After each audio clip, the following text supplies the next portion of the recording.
ሕግን ለመሻር የመጣው አይምሰላችሁ ታዲያ ማለት ምን ማለት ነው? ሕግንና ነቢያትን በአንዳንዶቹ ሕግ ላይ በመጨመር አንዳንዶቹን በመቀነስ ሌሎቹን ደግሞ በሌላ በመተካት ጌታችን ኢየሱስ ሕጉን ፍጹም ሲያደርገው ነው የምንመለከተው።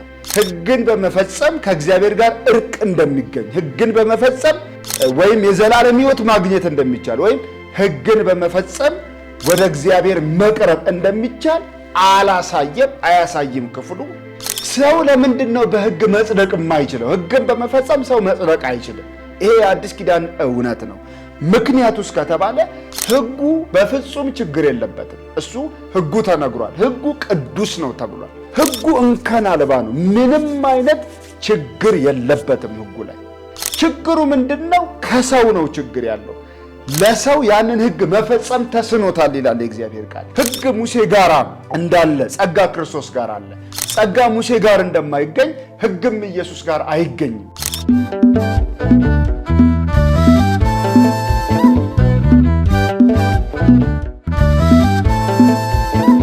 ክብርና ምስጋና ለሕያው አምላካችን ይሁን።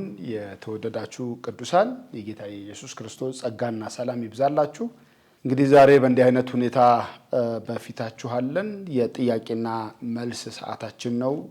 ይሄኛው ክፍለ ጊዜ በሶሻል ሚዲያ በምናቀርባቸው የወንጌል አገልግሎቶች እና በጉባኤ ከምናቀርባቸው አገልግሎቶች መካከል ወገኖች ለእግዚአብሔር ቃል ቅድሚያ የሚሰጡ ሕያው ቃሉን የሚወዱና የሚታዘዙ ቅዱሳን የሚጠይቁን ጥያቄ አለ። እነሱ ሰብሰብ እያደረግን የምንመልስበት ክፍለ ጊዜ ነው ይሄ።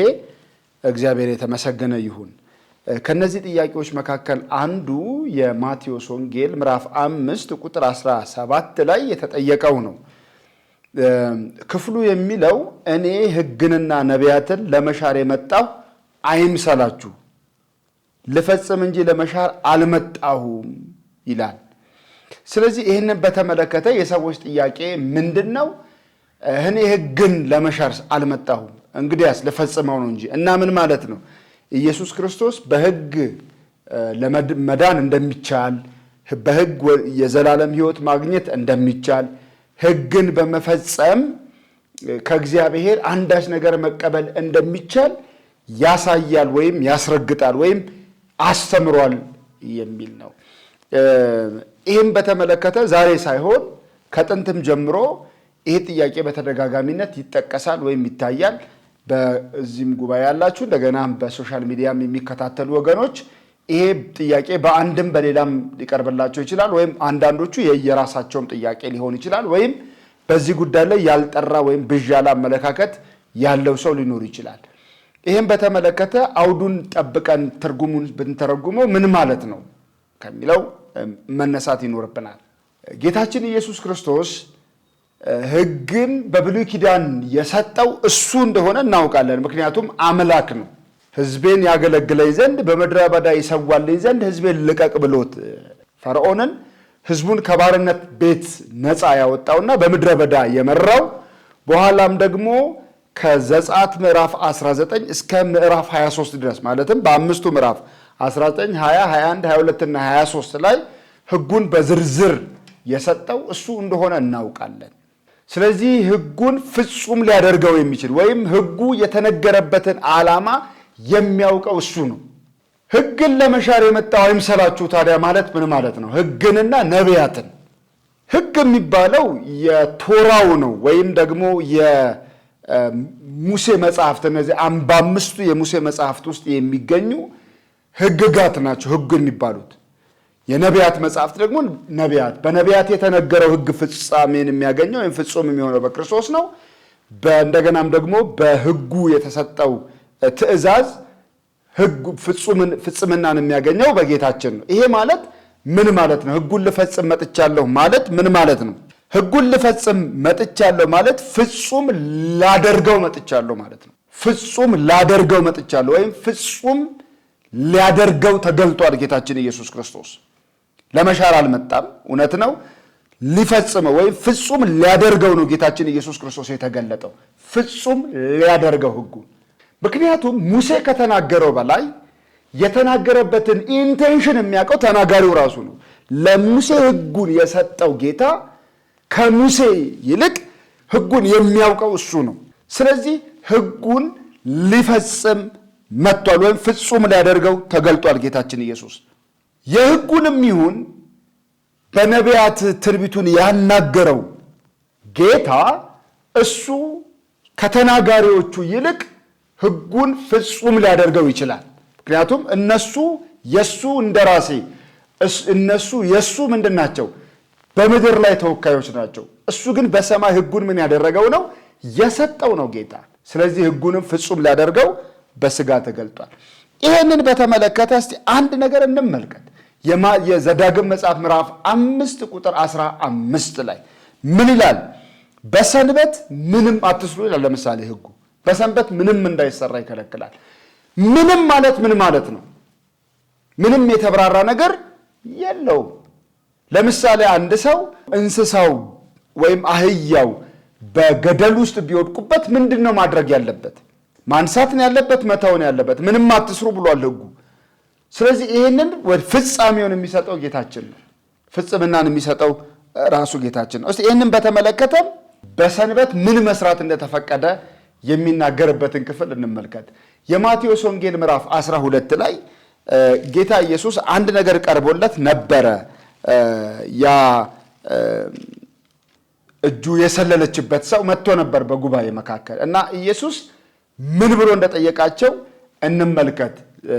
የማቴዎስ ወንጌል ምዕራፍ 12 ቁጥር 9 ላይ ከዚያም አልፎ ወደ ምኩራባቸው ገባ፣ እነሆም እጁ የሰለለች ሰው ነበረ።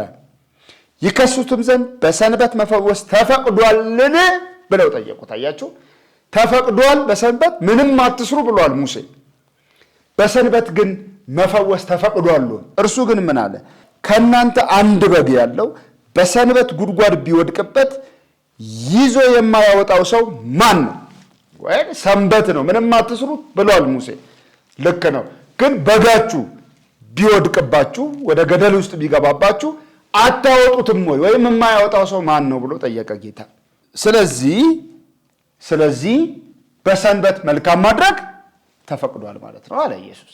በሰንበት መልካም ማድረግ ተፈቅዷል። አያችሁ፣ ስራ አትስሩ ተብሏል። ልክ ነው። ግን መልካም ስራ ግን ስሩ ተብሎ ደግሞ ተፈቅዷል።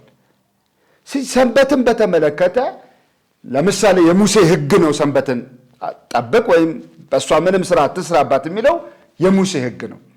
ግን ለሕጉ ፍጽምና ሲሰጠው ወይም ፍጹም ሲያደርገው ሕጉን ምን አለ? በሰንበት መልካም ማድረግ ተፈቅዷል አለ። ምንም ስራ አትስሩበት ተብሏል። ልክ ነው። ግን መልካም ስራ ግን ስሩበት በሰንበት ብሎ ሲሰጥ እናያለን። ያን ጊዜ ሰውየውን ፈውሶት እንደዳነ እንመለከታለን በዚያ ክፍል ውስጥ። በሌሎችም ውስጥ ልክ እንዲሁ ነገር ትመለከታላችሁ። ለምሳሌ በሰንበት ምንም ስራ አትስሩ ተብሏል። ልክ ነው። ቢርባችሁ ግን እሸት ቀጥፋችሁ አትብሉ ነው የሚለው ሕጉ። በዛም መጠን ከሰውታል። ታስታውሱ እንደሆን ምዕራፍ 12 ላይ ያ ምዕራፍ 1 ላይም በዚያን ጊዜ ኢየሱስ በሰንበት ቀን በእርሻ መካከል አለፈ። ደቀ መዛሙርቱም ተራቡ፣ እሸት ይቀጥፉ የሚበሉም ጀመር። ፈሪሳውያንም አይተው እነሆ ደቀ መዛሙርት በሰንበት ማድረግ ያልተፈቀደውን ያደርጋሉ አሉት። ከዛ እሱ ምን አለ? ዳዊትና ከእርሱ ጋር የነበሩት ያደረጉትን አልሰማችሁም ብሎ ደግሞ ይነግራቸዋል ማለት ነው። በእርሻ መካከል እያለፈ ያለ ሰው እሸት ቀጥፎ መብላቱ እንደ ስራ ነው የሚቆጠርበት? ረሃቡን ማስታገሱ ወይም አምሮቱን መፈጸሙ መልካም ነገር ነው ያደረገው፣ ኃጢአት አይደለም፣ ነውር አይደለም። ይሄንን በማድረጉ ስህተት ነው የሰራው። እንዴት ነው የሚታየው እሱ ደግሞ ብሎ ሲናገር እንሰማዋለን ጌታችን ኢየሱስ። ስለዚህ በጥቅሉ በሰንበት መልካም ማድረግ መፈቀዱን ሕጉን ሊፈጽም የመጣው ጌታ ለሕጉ ፍጽምና ሲሰጠው ወይም ፍጹም ሲያደርገው እንመለከታለን። ስለዚህ ሕግንና ነቢያትን ለመሻር የመጣው አይምሰላችሁ፣ ልፈጽም ነው ማለቱ ምን ማለት ነው ስንል አንዳንዶቹን ሕግጋት ፍጹም ሲያደርጋቸው ወይም ሲፈጽማቸው እላያቸው ላይ ይጨምርባቸዋል። አንዳንዶቹን ከነመጨረሻው ፎርጌት ያደርጋል፣ ያስወግዳቸዋል። አንዳንዶቹ ደግሞ የበለጠ ያጠነክራቸዋል። ይሄንን እስቲ እንመልከት። ለምሳሌ እዛው ምዕራፍ 5 ላይ ሕጉን የሰጠው እሱ ስለሆነ ምን እንዳደረገ ተመልከቱ። በሕጉ ለምሳሌ እዛው ማቴዎስ ምዕራፍ 5 ላይ ቁጥር 21 ላይ እንደዚህ ይላል የእግዚአብሔር ቃል፣ ለቀደሙት አትግደል እንደተባለ ሰምታችኋል። ለቀደሙት ማለት በሙሴ ዘመን ለነበሩት ሰዎች ሕጉ ምን ይላል? አትግደል ይላል። መግደል ነው ምን የሚሆነው? ኃጢአት የሚሆነው መግደል ነው ምን የሚሆነው? የሚያስፈርደው መግደል ነው ምን የሚሆነው? በፍርድ የሚያስጠይቀው ወንጀል የሚሆነው እሱ ነው። እኔ ግን እላችኋለሁ አለ፣ የገደለ ፍርድ ይገባዋል። እኔ ግን እላችኋለሁ በወንድሙ ላይ የሚቆጣ ሁሉ ምን ይገባዋል? ፍርድ ይገባዋል። መቆጣት ፍርድ አለው። ስሜቱ የመግደል ፍላጎቱ ለመግደል ይሄ በመጀመሪያ በልብ ውስጥ የሚጠነሰሰው ቁጣ እሱ ነው ፍርድ የሚገባው። ውጤቱ ሳይሆን ኮዙ ራሱ ኮዝ ኤንድ ኢፌክት አለ አይደለም? ኮዙ በራሱ ቁጣው ፍርድ ይገባዋል። መግደሉ አይደለም፣ ቃታ መሳቡ አይደለም፣ ገጀራ ማንሳቱ አይደለም። እንትኑ ምክንያቱ በራሱ ፍርድ ይገባዋል ብሎ ኢየሱስ አትግደል የሚለውን ሕግ እንዴት አድርጎ ከፍ እንዳደረገው ትመለከታላችሁ። ይሄ ሕጉን ምን አደረገው? ፍጹም ሲያደርገው ነው የምንመለከተው። ፍጹም ሲያደርገው እንመለከታለን። ያ ብቻ አይደለም፣ መግደል ሌላ ነገር ነው። መሳደብ፣ ጨርቃም ብሎ ደንቆሮ ብሎ መሳደብ ፍርድ ይገባዋል ብሎ ጌታ ሲናገር ትሰማላችሁ። ይሄ ብቻ ግን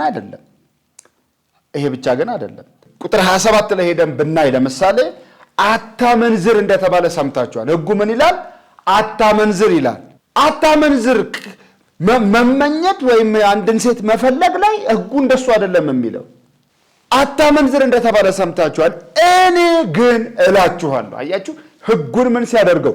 ሲፈጽመው፣ ፍጹም ሲያደርገው፣ ሕጉን ወደ ፍጽምና ሲያመጣው ትመለከታላችሁ። እኔ ግን እላችኋለሁ ወደ ሴት ያየ ሁሉ የተመኛትም ያን ጊዜ በልቡ ከእርሷ ጋር አመንዝሯል።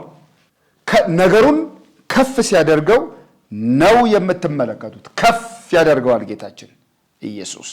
ከነ መጨረሻው ደግሞ ሲያስወግድ እንመልከት። ቁጥር 33 ላይ ለቀደሙት ማለት በሙሴ ሕግ ላሉት ለዚያ ዘመን ትውልዶች ወይም በቀደመው ኪዳን ውስጥ በሕጉ መጽሐፍ ምን ተብሏል?